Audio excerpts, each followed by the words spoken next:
7, 6, 5, 4, 3, 2, 1. You'll never have the sacred stone.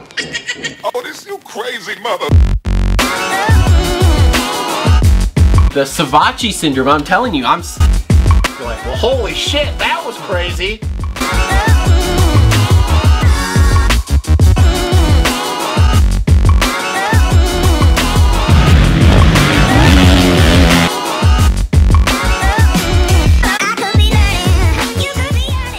What is up, everybody? Welcome to another episode of the Moto Aftermath Show presented by TLR Coatings. We are here in studio, immediate post-race show here. So basically, round, where are we at? Six out of Minnesota here. First dome, first East Coast race. But before we jump into that, let's jump into all the paperwork stuff. So thanks everybody for watching us here on YouTube and or Facebook. Please make sure to like, subscribe, comment on any of the platforms here. It really helps us out.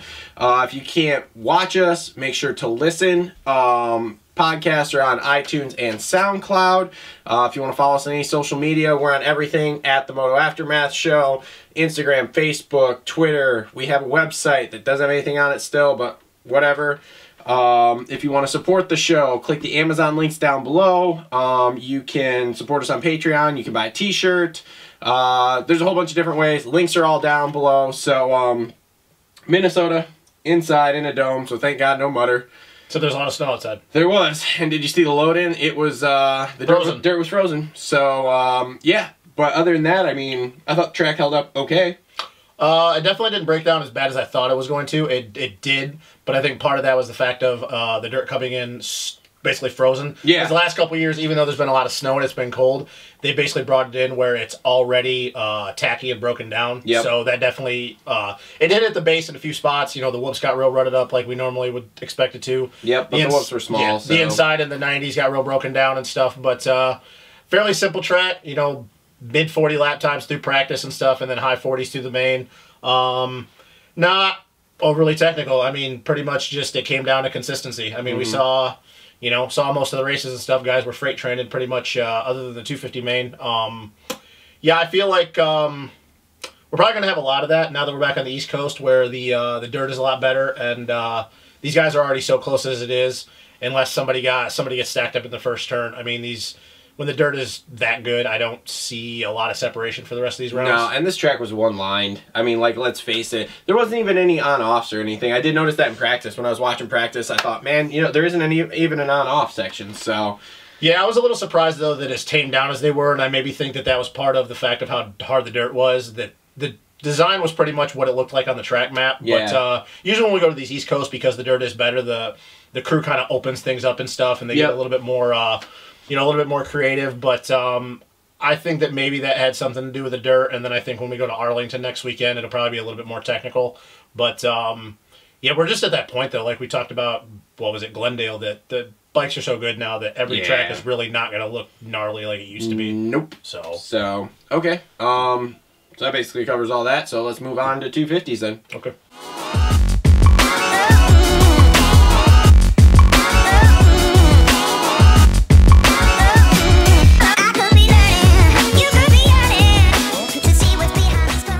Okay, so 250, first East Coast round here. Let's just start right at the top. Forkner, obviously, whole shot wire-to-wire win. And again, I don't think it really surprised anyone. Now again, as we all know, I'm not a Forkner fan, so obviously I was like, whatever.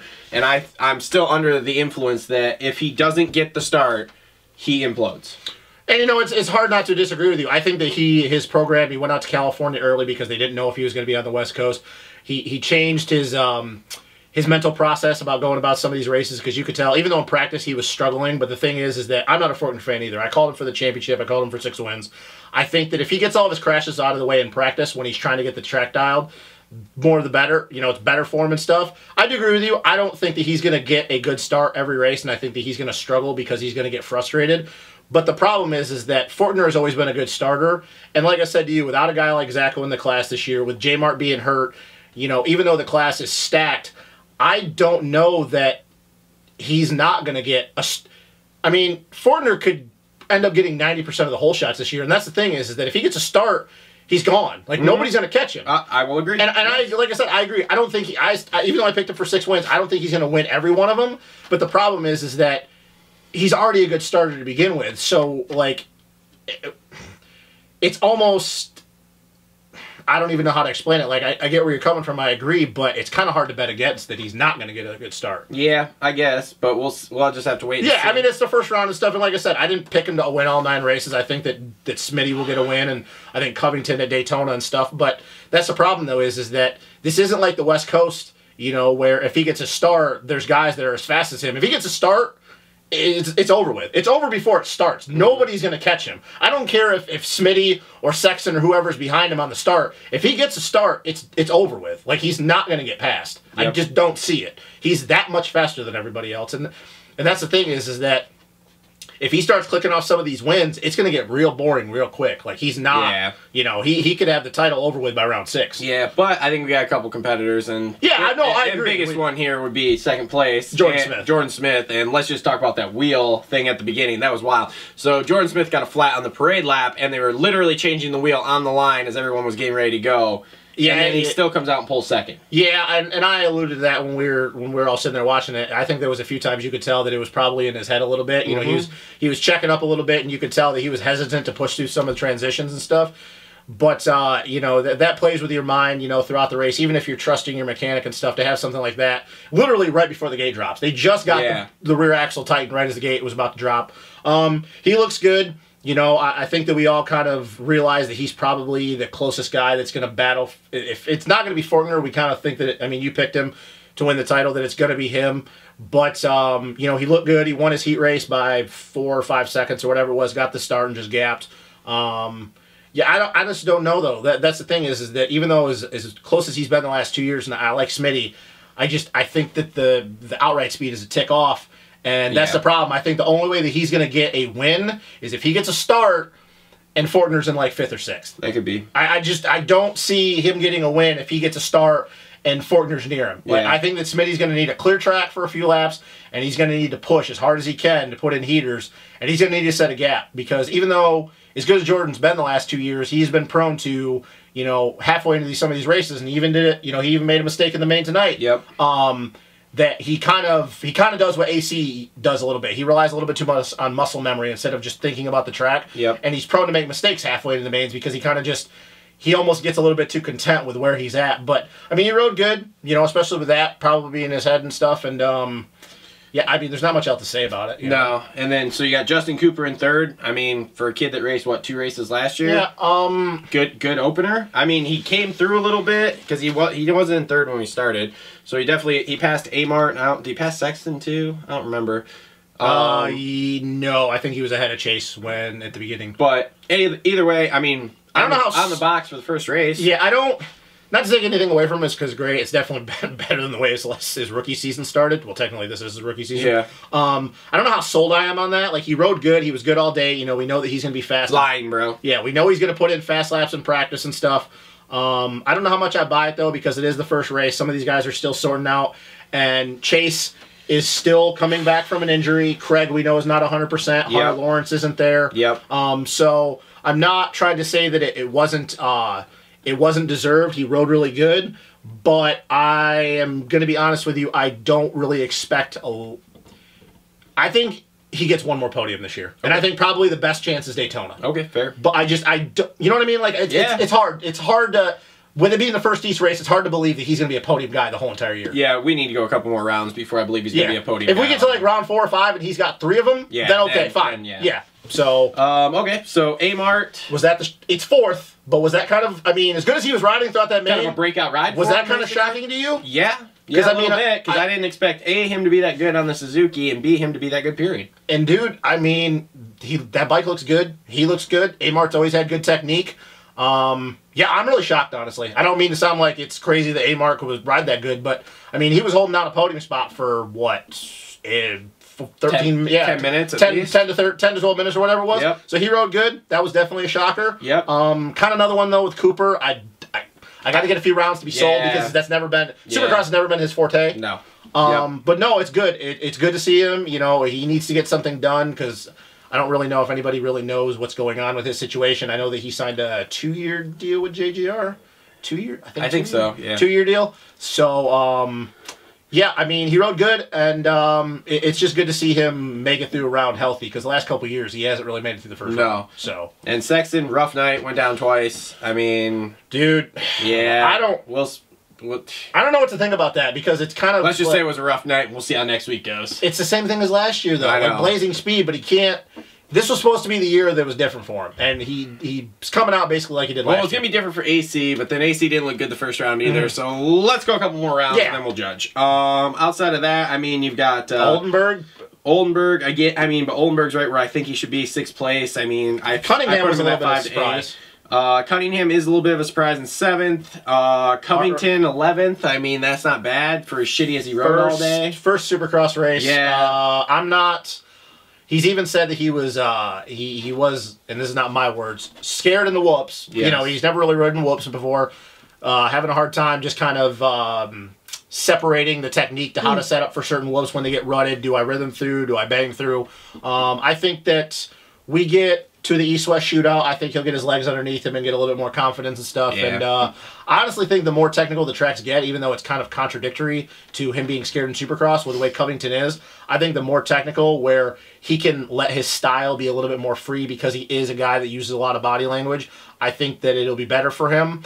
These tracks, there's not a lot of separation for a guy that when they're new to Supercross, they're still afraid to push the pace, and their technique can't really do much for him because everybody's doing the same thing. So I think they give it, once again, give it a couple more rounds, and I think that you'll see him get closer to the top 5. But Jordan Bailey in 9th was a little bit of a surprise for me. I know he was riding really good at MTF, but I didn't really expect a top 10 out of him. Yeah. I think part of that was because Peters and Mitchell Falk went down, almost took his teammate out. And then Kyle Peters went down in the middle of the race. So good for him, Kyle Peters, and just keeps chugging away with those top 10s. Yep, and then Craig way down in 20th, and but he's still hurt. Yeah, so... How about Blake Worden, though? I mean, he crashed a lot, but dude, his speed looked good. His speed was good. Yep. Are we...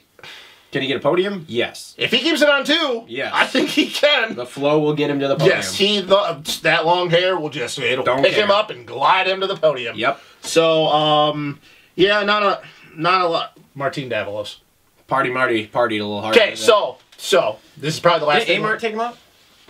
Yeah. Yes. Okay, so, this will probably be the last thing because there's not really much else to talk about. Neither of us are really high on Martin Davalos. No. We kind of... Mathis thinks this is his year, okay, but I don't so, even though he made a bet against him. Yeah. Everybody was kind of talking him up. I think last year would have been his year, and then obviously they got taken away real early with Osby. Yep. We didn't pick him, but do we think that the industry maybe overhyped him a little bit with how good he was riding last year? Because I'm sorry to tell you, he did not look, and I don't care, this for a guy like Martin, the whole let's wait and see a few races doesn't apply to him. It doesn't. He didn't look anything like he did. Last year, he ripped the start of the heat race and he checked out. And he was gone. Yep. Not one moment today, the entire day, did he look comfortable. No. So this may be a rough last year for Marty. Do we think that the industry maybe was like last year? Yeah. Oh, yeah, totally. Yeah, so it wasn't a shock to me, but I think I was a little surprised that he was that bad. That bad. Yep. Yeah, so, yeah, I think other than that, a couple guys that have never made mains before made it in. Hunter Sales made one. Cartwright's already made a few, but he's been up and down. Henry Miller back on the 250F. Osby, so, yeah, I mean... We're moving on to 450s. Yeah, pretty much. Okay, all right, great. We're moving on.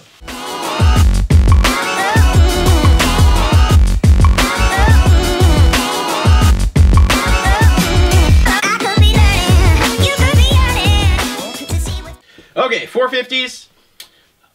Cooper Webb for real? Cooper Webb. Anybody? 3? Win number 3? Three wins. 3 wins. 3 wins in 6 races. So, is he for real? Whew, yeah, I think so, man. You got to say it now. I mean, he's won twice on dry tracks. He's won... now we're on the tacky stuff. Yeah, I mean, like, you got to say... And the fact that I don't care what a few of the people here before us that are on the show right now said, once he got around Joey, he was gone. Gone. And you know what? And it's like, well, because another person that was here said, well, once Kenny got in a second, it's not Cooper's fault that Kenny couldn't get around Joey. Yeah. So, I mean, yeah, I think the points go Kenny and then Coop and then Eli and Marv are tied in third.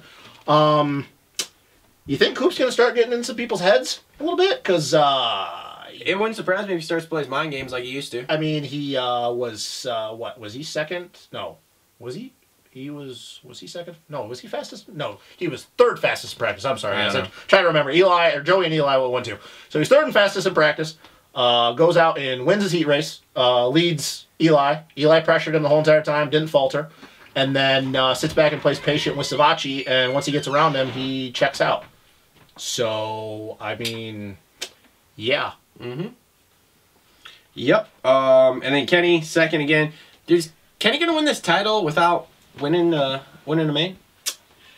I honestly think that Kenny at this point is just trying to make it through these rounds. I know that people are going to be like, well, you know, he hasn't. Yeah, but how long are we going to go before he's going to click it in? Well, he's still the points leader, though. The other thing I was thinking is, as I was watching that, he is on it, or like he's riding. Mm-hmm. But do you notice there's like a kind of that one little lack of aggression? Like, remember last year when him and Coop got into it? Mm-hmm. And now I haven't seen that at all. Like, it's almost Dungy-esque. He gets behind these guys, he gets locked into them. You know what I'm saying? I think this is the biggest part is for him is, you know, he's, just keep going. He's, he's just trying to make it through these races, man. You know, he's the points leader. He hasn't won one yet. You know, everybody around him other than Marv has won a race that's in the top 5, I think. I don't know who's in fifth in the points. Baggett, Ragdoll. Yeah, Baggett did Ragdoll. But, I don't think it's worrying him because, to be honest with you, I think he's just trying to make it through these races, man. I think that... Yeah, but at what point are we going to quit trying to make it through and we're going to try to actually win one? Here's a question. If he keeps keeping the points lead, does it really matter? No, I guess I mean, if you're him, you're probably frustrated you haven't won one. Eli finally got his last weekend. Coop's on his third. Barsha's got one. Baggett's got one. But, I mean... He's got the points lead. If he didn't have the points lead, I'd be worried. But the fact that he's got the points lead, I think he's just trying to make it through these races, if we're going to be honest. Probably. I mean, I'm a little shocked he doesn't have one yet. But yeah. I think that with his last 2 years ending really abruptly, I think for him, with the spot that he's in, I think that he just kind of looks at it and goes, well, if I'm in the top 3 in the points by round 11, pretty much, do I really need to win one at this point? Yeah. Yeah. Because who knows? I mean, I don't know what's going to happen once we get past Daytona. You know, maybe he just looks different. But, yeah, no, he's definitely not aggressive. But you know it's in the back of his mind of what's happened the last 2 years. Yep.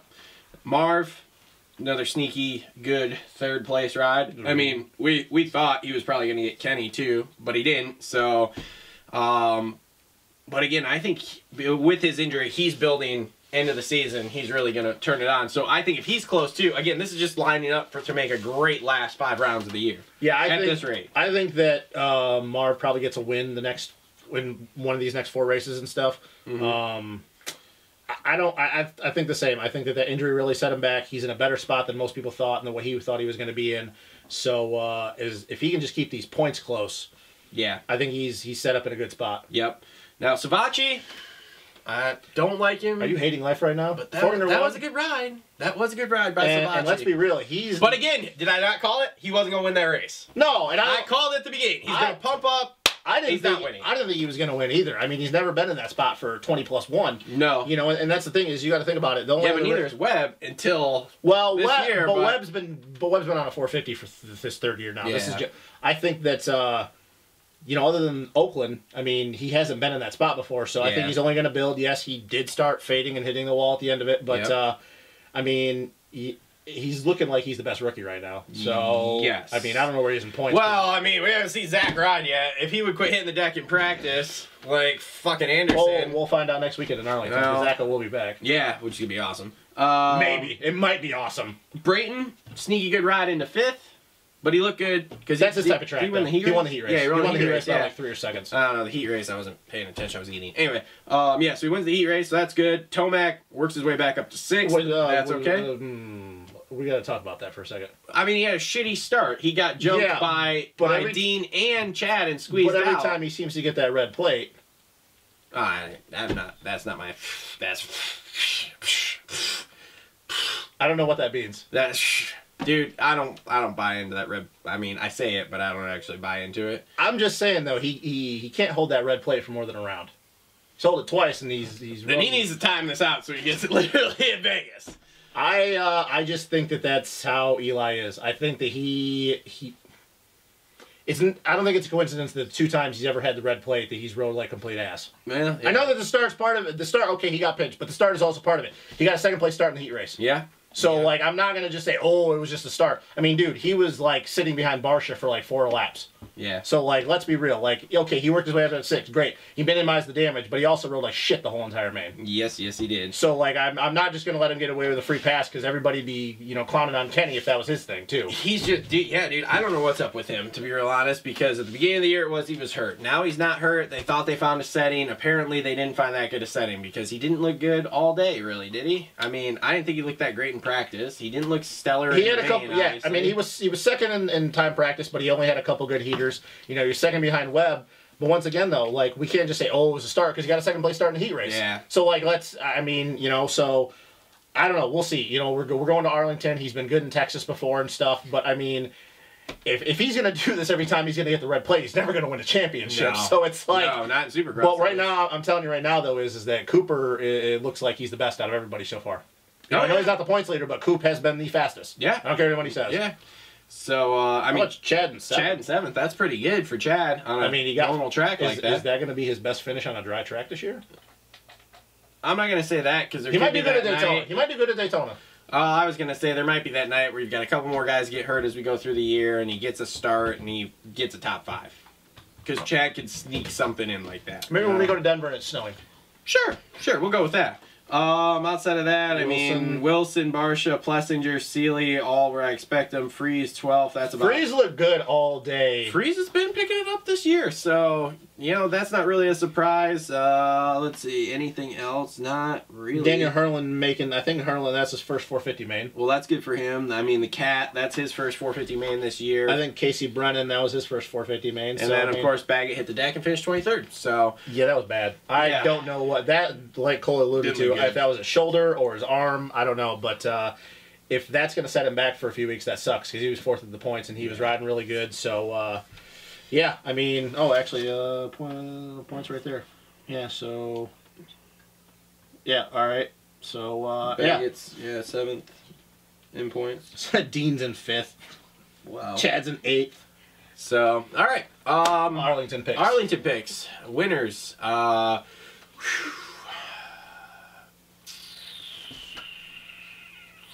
I'm going to say, well, Tomac doesn't ride good there, so I'm not going to pick him. Well, he's had up and down in Texas. He's won before, but he's also had issues. You know what? I'm going to go wild here. I'm going to say Marv. In Arlington? Yep. Yeah, well, as concrete as that track's going to be. Okay. So I'm going to say Marv, 450, and I'm going to go with, you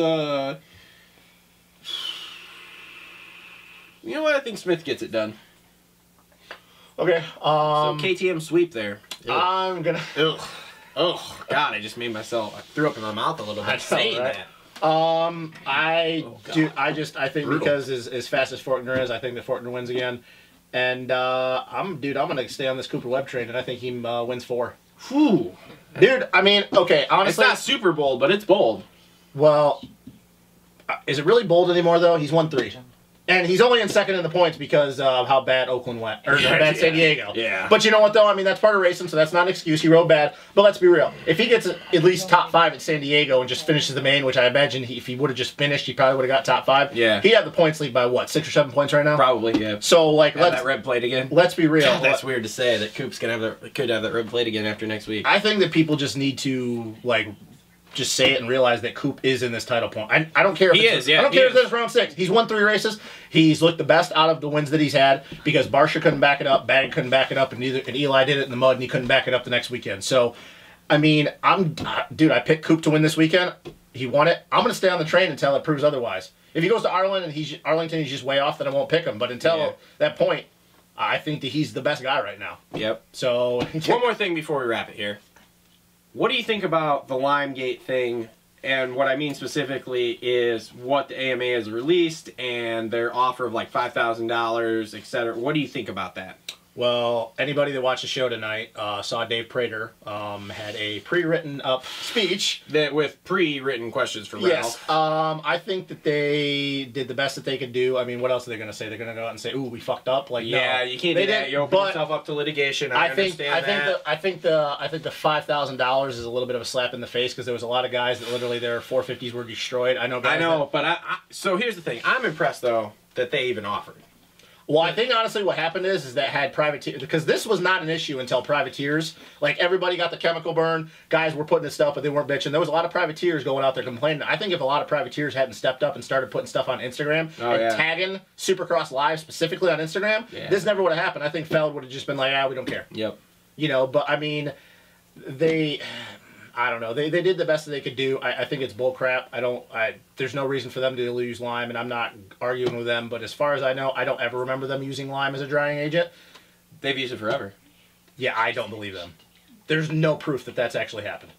Dude, JT and them were talking about it all week. That, like, literally in, like, 95, JT went to... but that was 95. I'm talking about recently. There's no proof of it. There's guys that'll say that they're doing it, but until a picture shows surfaces before... I've seen it. At the track, like at the race. See, I've never seen it when before. I'm there out west. I've never seen it before. I've seen them, yeah, dude. I've seen this. I've seen the lime pile there with it, yeah. No, so I've never seen it before. I think the biggest thing was with it, and again, this has been covered, so we won't go into too much detail. I think the biggest thing was with it, they put it in the standing water, which was an issue, and like they said, they'd had the monster trucks the week before where they'd use lime. Then there was lime in it for that, and then they were putting more lime in it. I think it was just a combination, and again, I think it was just somebody. Just fucked up. That's all there was to it. They fucked up, and again, they can't come out and just say, "Hey, we fucked up."